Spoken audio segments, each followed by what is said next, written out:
Thanks. Thank you very much. Really looking forward to be here at Avalanche conference in Barcelona. My name is Alex. I'm working at Deutsche Telekom's Center of Excellence Web3. I'm one of the co-founders there. We built up our blockchain Web3 competences since now more six years from now. And together with me here's Toby. Yeah, thank you, Alex, and also thank you for the invitation, Avalanche. So my name is Toby, and I'm mainly working on the business and product side within the Web3 team at Deutsche Telekom. Yeah, nice. Maybe for some of you who don't know who we are, so we are one of the leading telco providers in Europe. So Deutsche Telekom, T-Mobile is part of us. And within Deutsche Telekom, within our telecommunication company, we found our Web3 stream, Web3 group, who is, for example, really heavily involved in staking, as you see. Since 3 years, up to 3 years now, we have several announcements, several partnerships and offerings with different protocols, as well as partnerships with different venture capitals, for example, Andreessen Horowitz and many more. Starting this journey more than 3 years ago. But it wasn't an easy start, right? This was definitely not an easy start, but we'll come to this later. All right. Then also what's quite interesting to say before we move on, since last year, we are also now, like, staking was the beginning and Oracle services, but we're also dipping into the area of liquid staking. And thinking about Deutsche Telekom doing this crazy stuff, it's not many people actually are aware of this. This is also why we are here to kind of spread the message. But then you guys might also be asking, why the heck is Deutsche Telekom doing staking and farming crypto tokens and all this stuff? But let me explain. So Deutsche Telekom in itself, at its heart, at its core, is an infrastructure provider, right? So we have been starting 20 years ago, a little bit longer than 20 years ago, with infrastructure for the mobile phone. So when you talk to each other, Deutsche Telekom basically has been building out the telco towers, the satellites in the space, and everything that is necessary for you to be connected through your smartphone. And then after this, this is when like the internet came up. Deutsche Telekom also focused on the infrastructure side on the internet, like Web 1 and Web 2. This is where we have been digging up all the holes in the ground and connecting everybody with the cables, running the servers, running also like a cloud, foreshadowing something that might be coming in the future. We're basically the backbone of the internet. It's still an ongoing process right now in Germany. Not everything is perfect. We are aware of that from the internet perspective, but it is being improved and it's being built out further within Germany and across Europe. And then at some point, you also need to ask yourself, as a telco provider, as an infrastructure provider, what can you do to further expand your infrastructure play? And this is where Web3 comes into play, where we can leverage the infrastructure that we have been building out in the past, like our own open telecom cloud and things like that, and basically becoming part of this whole new decentralized ecosystem, a tiny part, right, by basically running the nodes and validating the transaction on public blockchain networks. So basically how this whole thing started was in around 2019 when we started looking into Chainlink. This was our first test. Back then it was also quite a big challenge to do these things inside Deutsche Telekom, because this whole crypto space was a little bit of, not the best, people were not talking well about it, but in order to convince management, like we did some kind of small POC with Chainlink, and that went very, very well. A little bit information to Chainlink. So basically, you have your smart contracts on the blockchain network, but those smart contracts, they are not smart in themselves. They need some information, and what we do with Chainlink is we provide information to the blockchain, currently the Ethereum blockchain, but we are also looking into other blockchain networks, maybe Avalanche as well.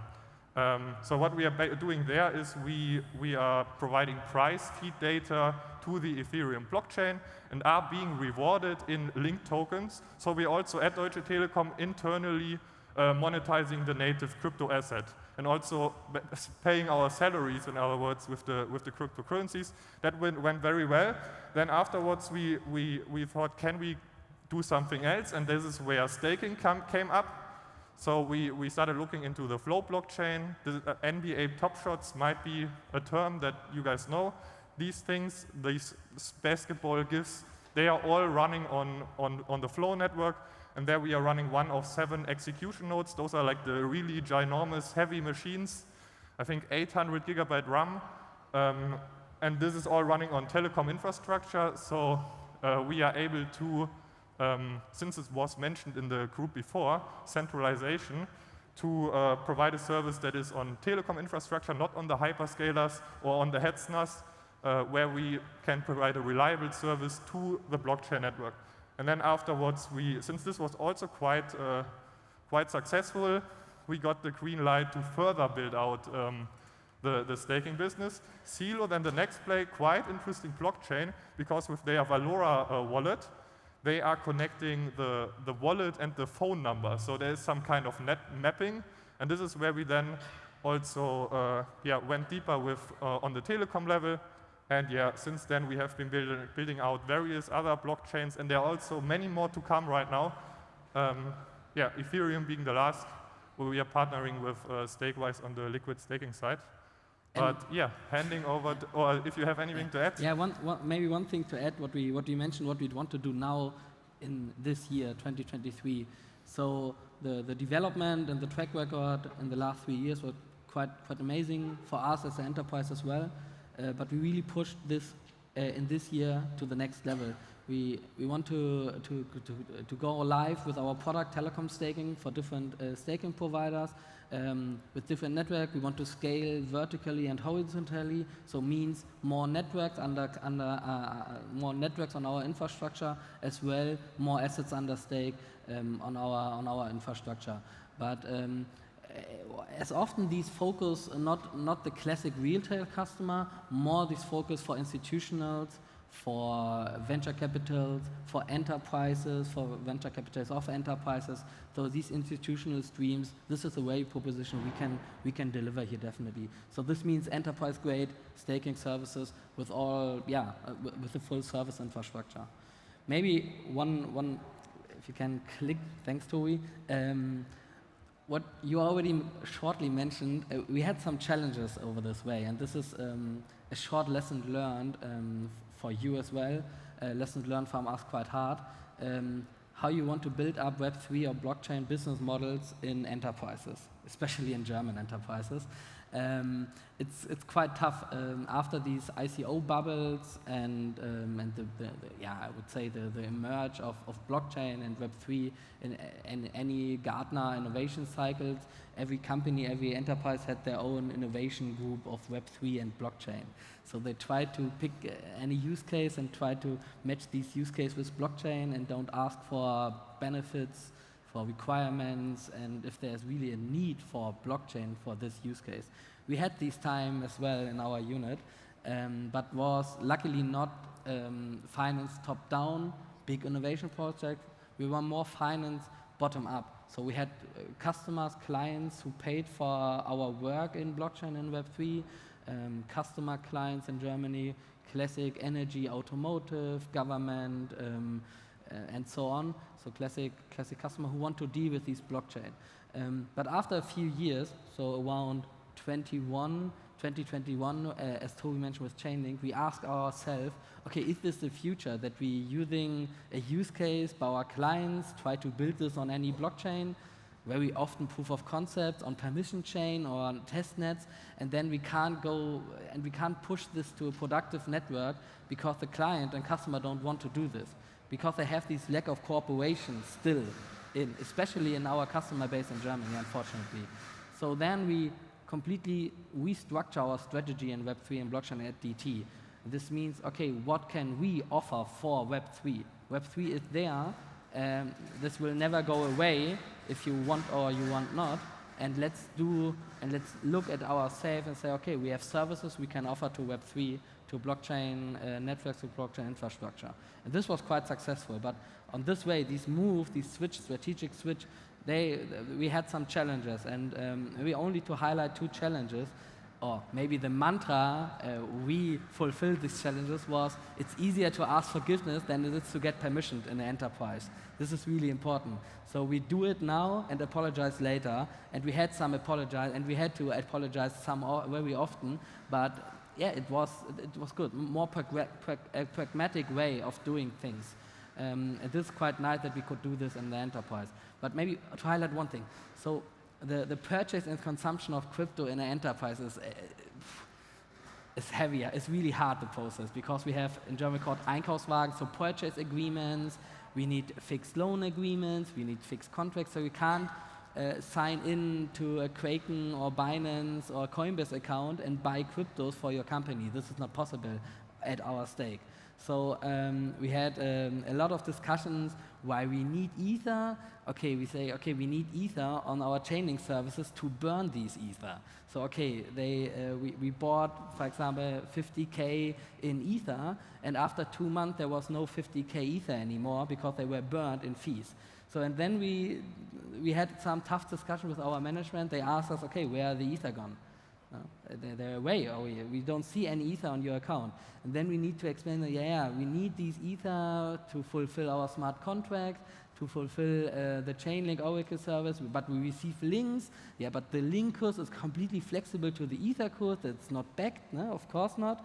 And all these tough discussions with treasury, controlling, finance, legal, management, but at the end, it's easier to ask forgiveness than it's to get permission. We did this, and if you are successful, then it's quite nice. It's really nice, because then everybody say, okay, let's do these guys. No? Feel free, do it something, and yeah, the flow case and the Celo case, as you see here, the numbers. This was then our rocket start. Then what we did with Flow, for example. Yeah, legal aspects, ESG, as always, especially over the last 3 months, I would say, these ESG questions really often drops out on our side, especially from our ESG department in Bonn or in Seattle. They're asking us, okay, what are you doing? Is these proof of work, mining energy consumption, CO2 consumption?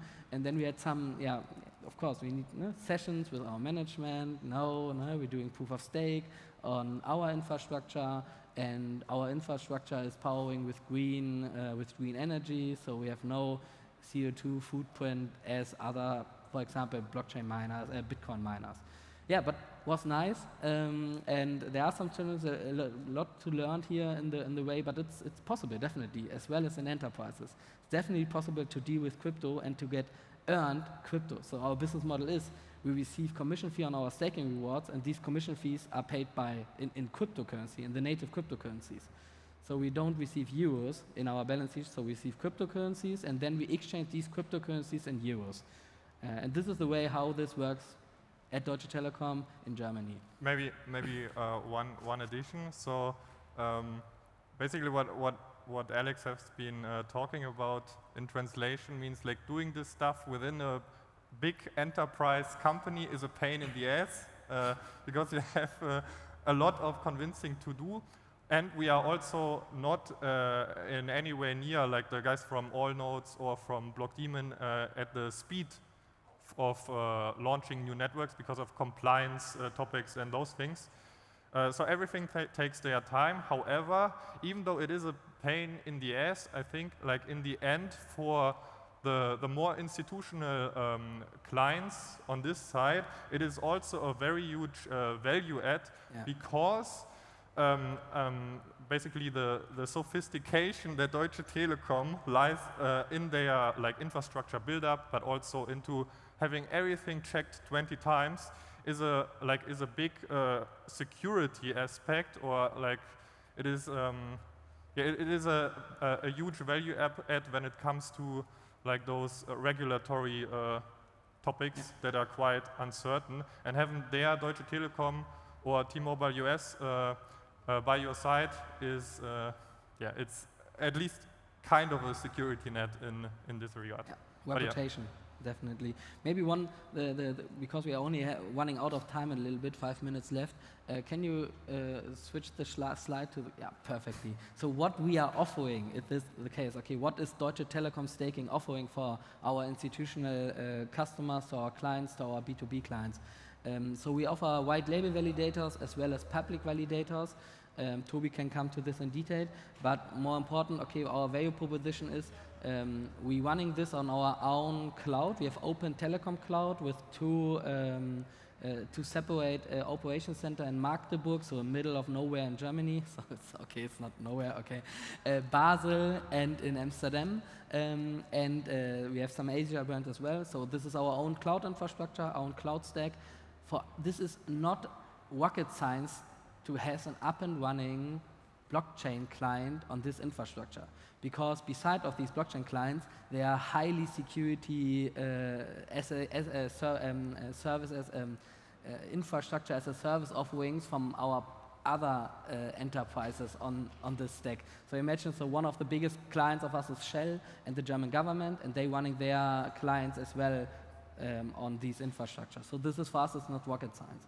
We have on-call duty, everything in Germany, so no offshoring, no onshoring, and highly individual, and we have highly individual contracts with service level agreements and with complete modular case. Maybe to the offering, Toby, you want to add something? I think if you have been scanning this, unfortunately the language is still in German. The legal team is right now checking if the English language is compliant with our services. But back to the service offering, maybe hinting a little bit in the direction of Avalanche, especially when it comes to those subnets where you can build basically blockchain networks with sophisticated node operators on the infrastructure level. Some subnets, when it goes into the direction of financial applications that are being run on those, have certain compliance and legal needs that need to be fulfilled. And this is also where Deutsche Telekom can come into play and provide a reliable service to those subnets with these very specific compliance needs. And this is also, of course, something that we are looking into. And yeah. Perfect. This is, I think, my last point. Do you have anything to add now? Questions maybe, or anything you can, perfectly, or any more topics. If you have, we are here for the next 2 hours. Really happy to go in the discussion with you, solve some questions, but now or besides the stage. Thank you. Yeah. Hello.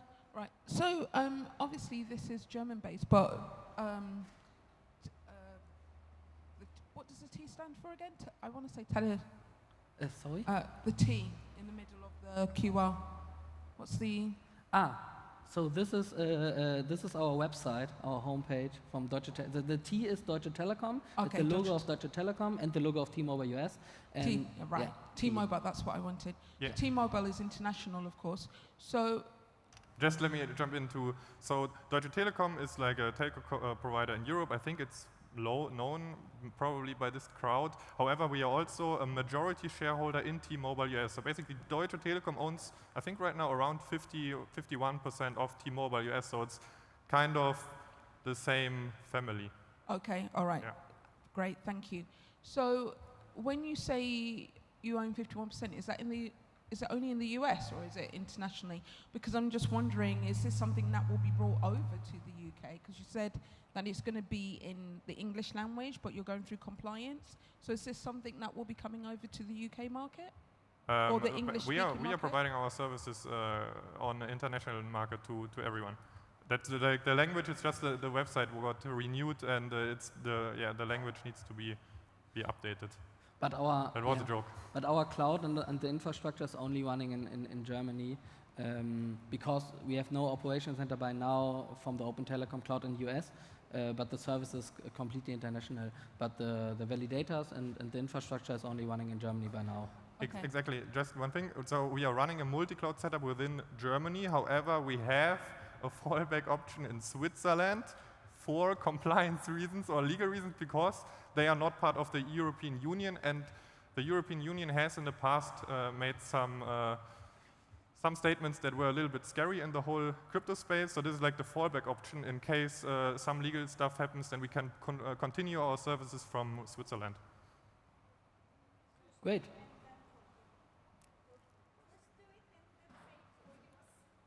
Yeah. Yeah, exactly. Okay, All right. thank you very much. Thank you. Great day.